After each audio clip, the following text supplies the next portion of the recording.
All right, this is Ben Jones. It is Virgin Radio, and what a beautiful day. We're at the top of the tower, and I am delighted to say that Kooks are here. Good to see you, chaps. Loving life. It is nice to see you. Luke, Hugh, can I just say, I mean, it feels like 2006 all over again. We're back at Virgin Radio. The sun is shining, and you're going to be performing for us in just a moment. It is lovely to see you.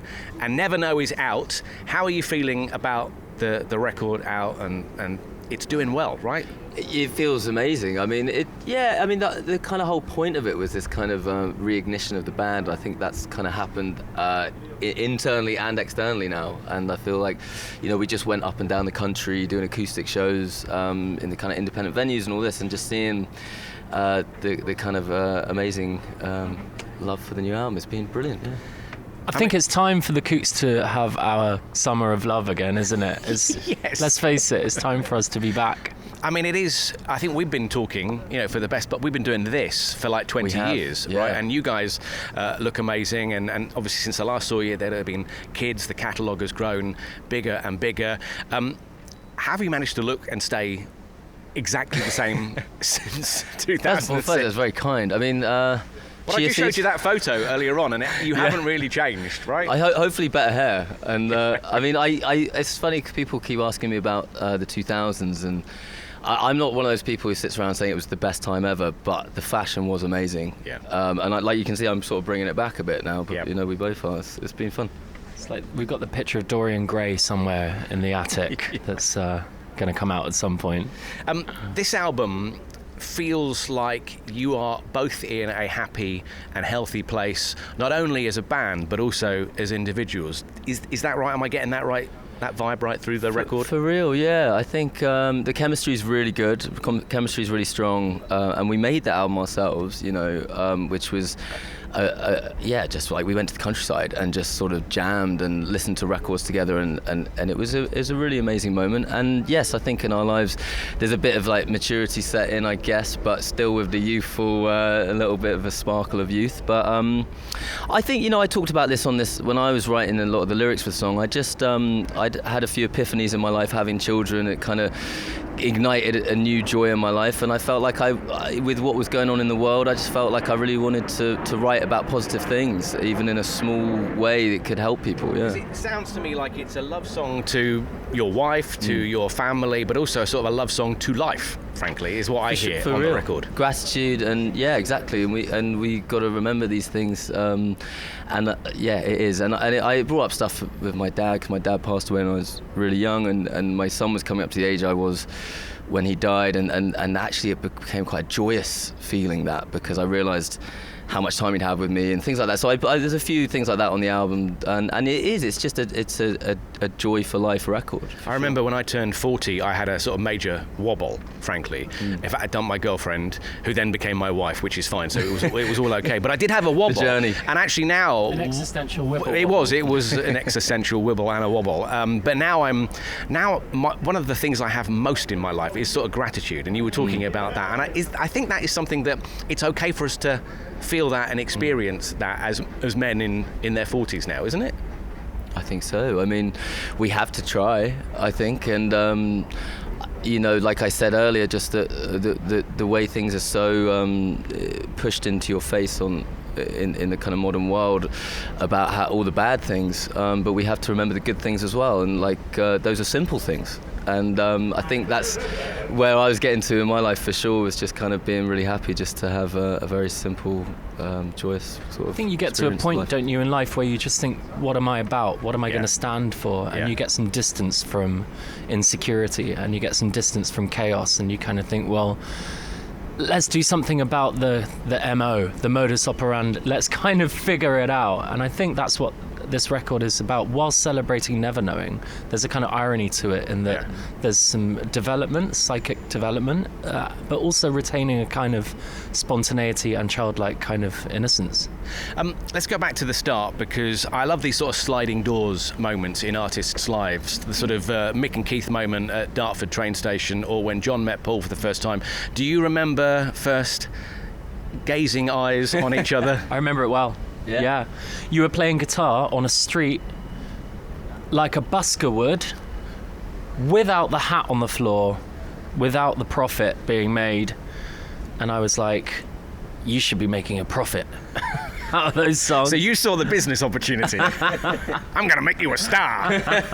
No, I was honestly, I was just a bit, I thought that was cool. And you were using a strange chord I hadn't seen before. Yeah. Sus. Sofa song, wasn't it? Yeah. Yeah. And I was like, what the heck is that? Show me that. Let's hang out and play it was music. Great. Yeah, Hugh was one of the first people to ever say, it's one of the first people to say they liked my song that I'd written, because I guess he didn't know it was my song. So that was going to be my next question then. How many songs on that debut had you had written before you even became a band, frankly? Yeah, quite a few. I mean, they changed quite a bit, of course. Yeah. When Hugh came in, he was like, I can write a solo for this, you know. But I had definitely Naive and Sofa Song. I definitely had those, but maybe another one. I can't really remember. If we had heard those then, would we recognise them as though? Would we recognise them as the songs we know? Yeah, for sure. But you know, we did some kind of bandifying of them. Yeah. But I mean, Naive was very slow. It was a lot slower, and it was the cross rhythms that me and Hugh brought to it made it really funky, and that was really special. But when it changed like that, but it was. Yeah, there was an outro as well. We worked on it. We were like, this could be a crescendo song where the whole thing leads to this big release at the end. Yeah. And there was this kind of that was one of the songs on the record that had like a kind of thesis to it. Is that the right word? And so we kind of followed that, and that kind of led to unlocking quite a lot for us stylistically, like kind of dance, indie, pop, and unashamedly so. And it just took off massively. I mean, you were signed 3 months after you got together. That's barely enough time to do the 10,000 hours. Were you? I don't think it is probably enough time to do the 10,000 hours. We barely knew each other as well, which is kind of crazy. And you sign, obviously, to Virgin Records, which, obviously, I'm a little biased, but it's an amazing record label with incredible history. Yeah. Did you have a chance to even sort of take in what was happening to you, because you were living the dream so fast that it was almost impossible to take it in, I guess? We never really felt like that, no. Like we were always looking to the next thing, and you shouldn't really be at that age as well. I mean, we were like 18. I mean, he was 16. It was like we were very, very young, and it was a bit of a whirlwind. But we always just wanted more, you know. We wanted to make more records. We just felt so lucky, like we'd been put in a studio and all that. So it was it was crazy. We toured as well, man. We were sent out to to work in the fields. Yeah, we were sent out like around the country. 100 years before, they'd have been sent up chimneys, and you were sent to venues around. Basically, hard life. Yeah. It was hard work, man. It was, you know, when you're 15, 16, being away from home for pretty much the whole of the year, and it was a strange situation to be in.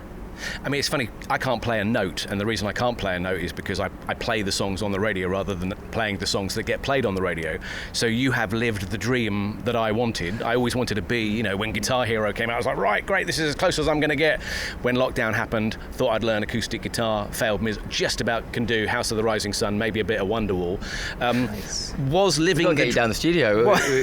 Was living the dream. 2 days, you'll be fine. Everything that I hope it was. I think it was. I mean, there are serious anxieties that come with it, but it's worth it. I think it's a fair trade-off. And when you've written songs in your bedroom and then you play at, festivals and everyone's singing along, it's worth it. But you know, it's a hey, listen, the lifestyle of a musician, it's ups and downs. It's not all easy. And it's precarious, and you kind of put yourself on the chopping block a little bit, but I think it's a fair trade. It's also not guaranteed. Most bands it's a 5-year lifespan on average, and you spent, I mean, it's a gamble in that, like, if everything ended today, we would be completely unqualified even to, like, work in the local Tesco's. It would so be really buying the record, you're helping the guys not be working at Tesco's, other supermarkets, because we literally have no other skills. This is all you can do. I can't even like wash a window properly. Could it happen again though? Could a band now have the kind of success that you've enjoyed and you are enjoying again now? I'm not so sure. There's less bands. I often wonder why. Maybe they don't want to share the money. I sometimes think, but Yeah, of course. I think like there's no reason. It's just different. It's just going to be a different iteration. Sometimes I slightly wonder about eras or like movements of music, and it has been, say, about 100 years, maybe let's call it 80 years since the sort of beginnings of recorded music. Yep. And you wonder, is that pop music, and then there's going to be something new? I always wonder about that. But for now, I mean, you see it. Listen, there's bands that are around now that are doing incredibly well, and I mean, even people like Sam Fender, who's like, he's a solo artist, but he's kind of a band, and he's flying higher than we ever did. It's amazing. You played, I think, one of the first festivals post-COVID. I think it was Tramlines in 2021.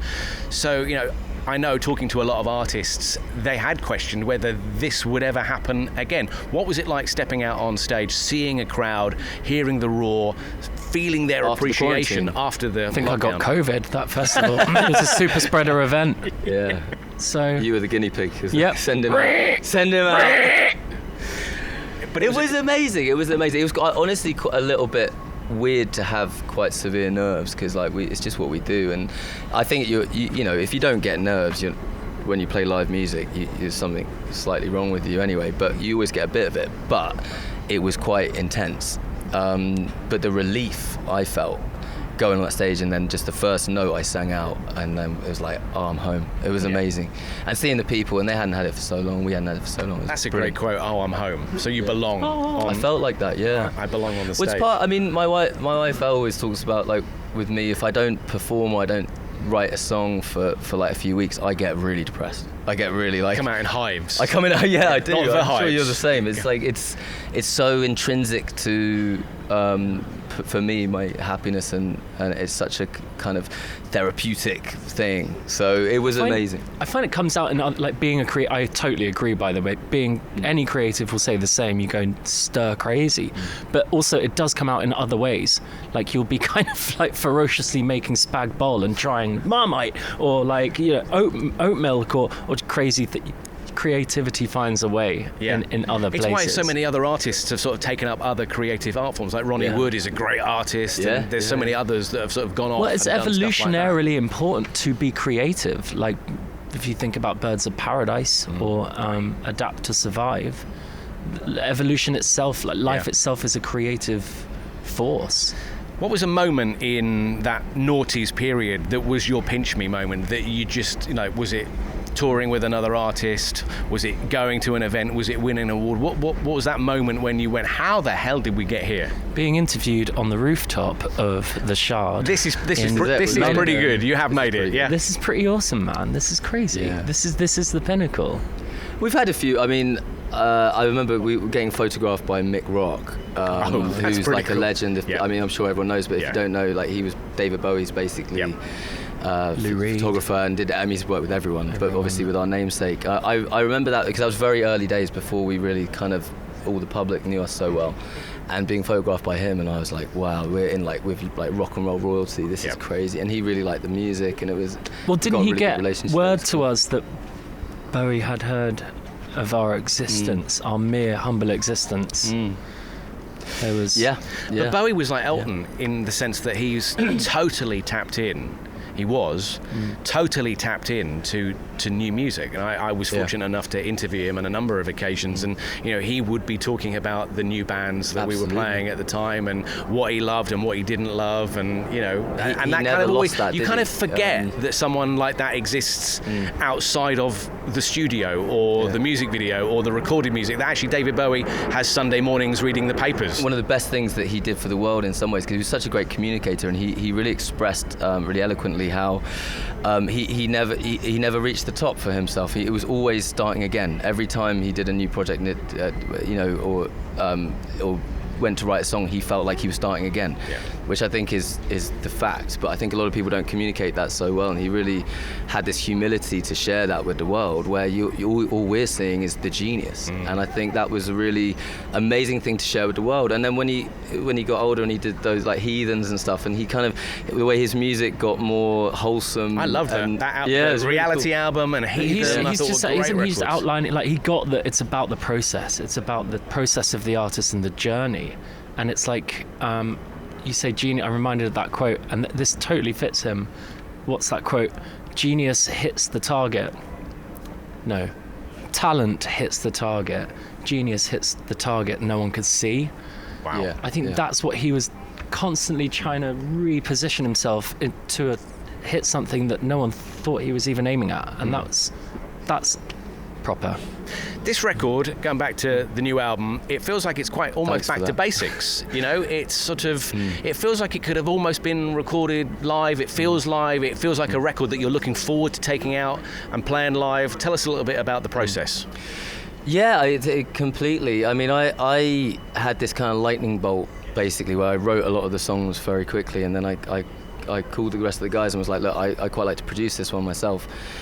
With just us and not bring someone else in, and I think that was my thought process was exactly to try and capture chemistry, kind of go against the industry a bit, kind of, because we'd embraced that for a few albums of really trying to work in a different way, bring in sampling and things like this, and this one was really about what do we really love, can we get the chemistry, listen to each other and make it feel kind of immersive like that, which is like I think what we achieved, and we did it we went to the countryside for 4 pre-production sessions, and that really ended up being the record.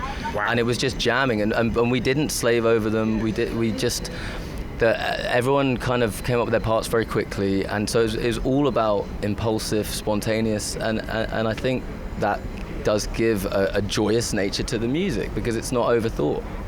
And I got to ask you about the resurgence, the love that the band has had with this sort of younger audience who probably were either just born or youngsters, and I guess maybe it's built on nostalgia, frankly, but the kids are loving it. My son cannot wait. He's bringing his girlfriend along to see you guys this evening, and I think he's getting brownie points because she's really into you. Have you been able to put your finger on when and where that love has come from?